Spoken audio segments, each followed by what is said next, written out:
Bismillah, Assalamualaikum warahmatullahi wabarakatuh. Sahabat leaders, kadang-kadang kita mendapatkan sebuah masalah seperti ini ya.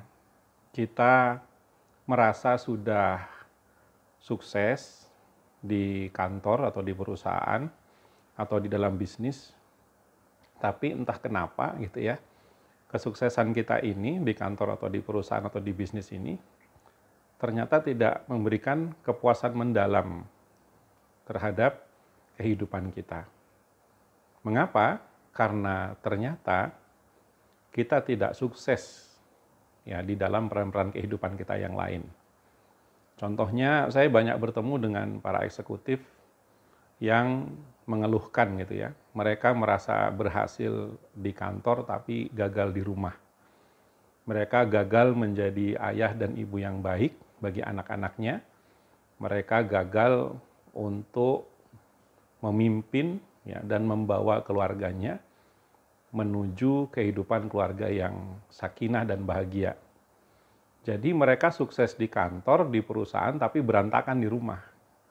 Mengapa ini terjadi, rekan-rekan semua? Sepertinya kita harus mengevaluasi kembali ya cara kita di dalam menggunakan waktu.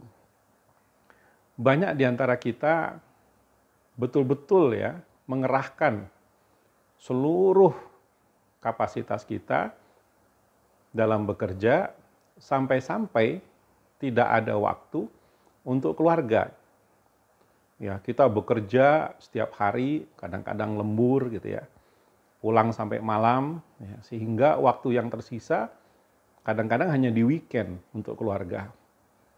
Ya, dan itu pun kadang-kadang di weekend itu tidak kita habiskan bersama keluarga, tapi karena kita sudah kelelahan bekerja, ya dari hari Senin sampai Jumat, maka di weekend itu kita seolah-olah balas dendam, menghabiskan waktu seharian untuk beristirahat. Ya, sehingga ketika kita di rumah pun tidak ada interaksi, ya tidak ada quality time bersama keluarga. Nah, bagaimana caranya menghadapi masalah seperti ini?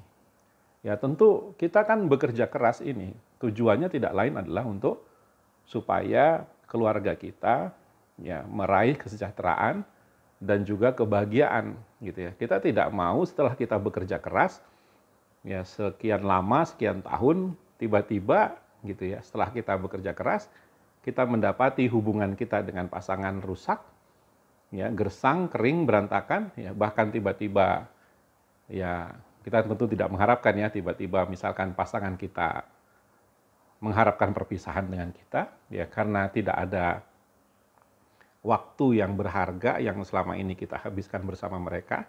Tentu banyak aspirasi, harapan-harapan mereka yang tidak terpenuhi ya terutama dalam sisi relationship, kedekatan hubungan, ya empati ya dan lain-lain gitu.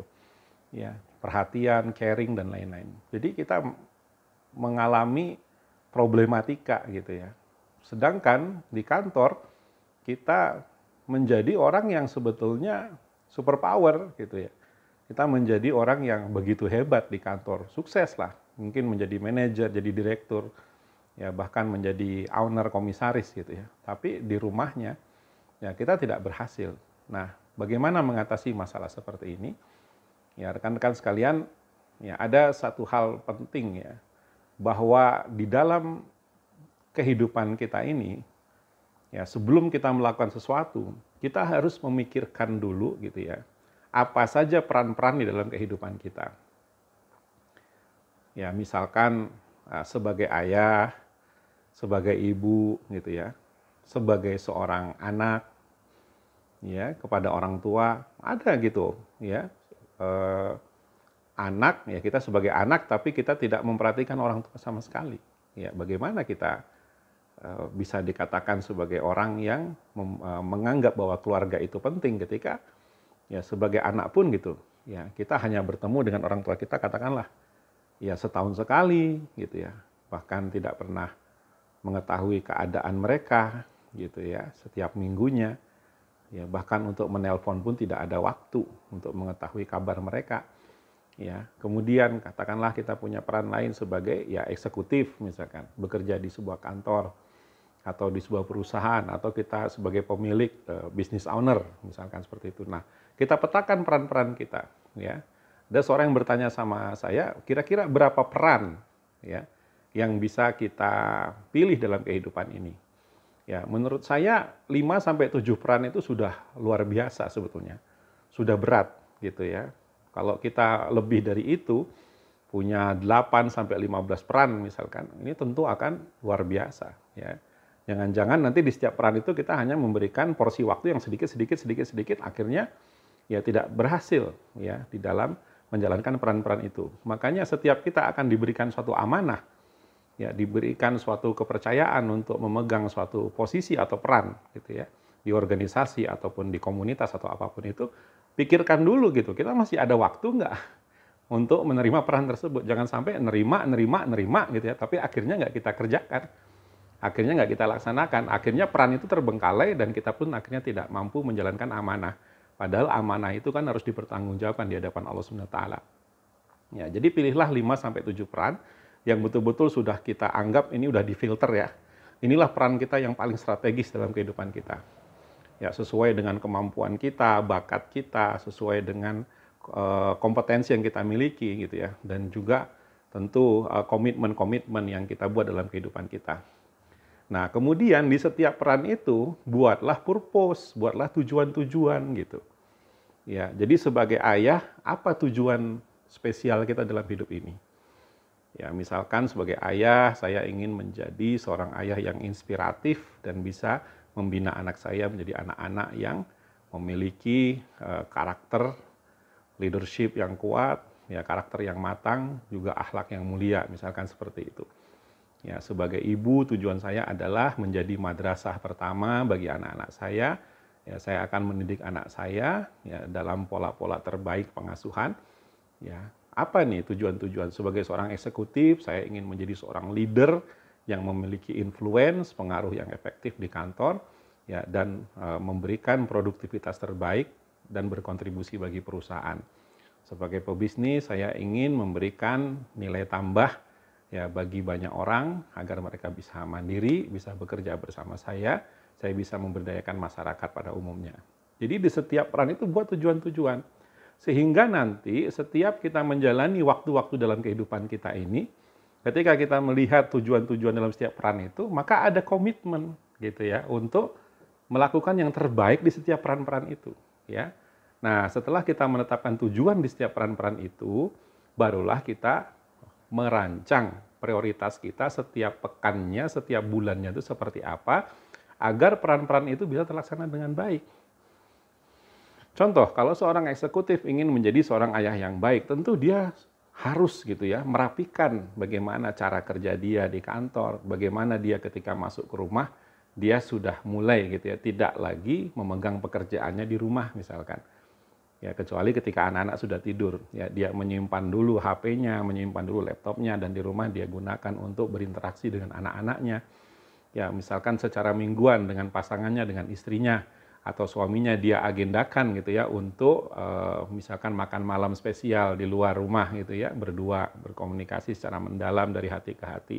Ya dia alokasikan waktu itu ya sesuai dengan tujuan-tujuan peran tadi.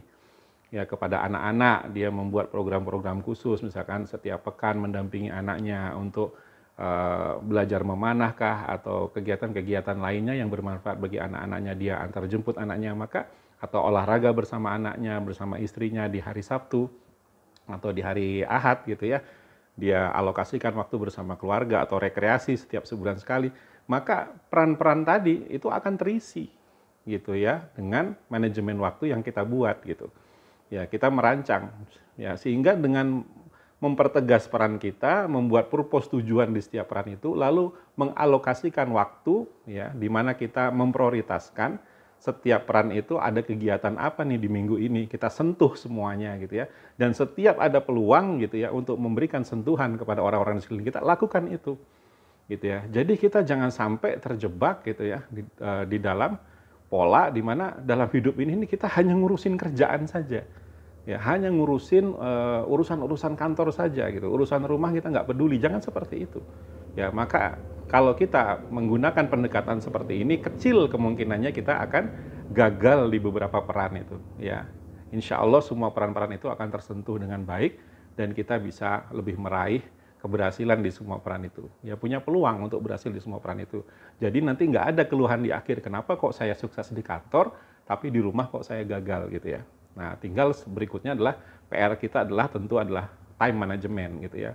Manajemen waktu yang baik, yang profesional, yang rapih, yang tertata dengan apik ya. Itu mudah-mudahan menjadi solusi awal bagi kita semua sehingga ke depannya kita tidak merasa bahwa keberhasilan kita ini semu, ya keberhasilan kita ini kok kayaknya nggak berarti, nggak bermakna, karena keberhasilan itu ternyata telah mengorbankan kebahagiaan keluarga saya, telah mengorbankan hubungan saya dengan orang-orang yang saya cintai. Ya, tidak seperti itu nanti. Ya, semoga bermanfaat. Wassalamualaikum warahmatullahi wabarakatuh.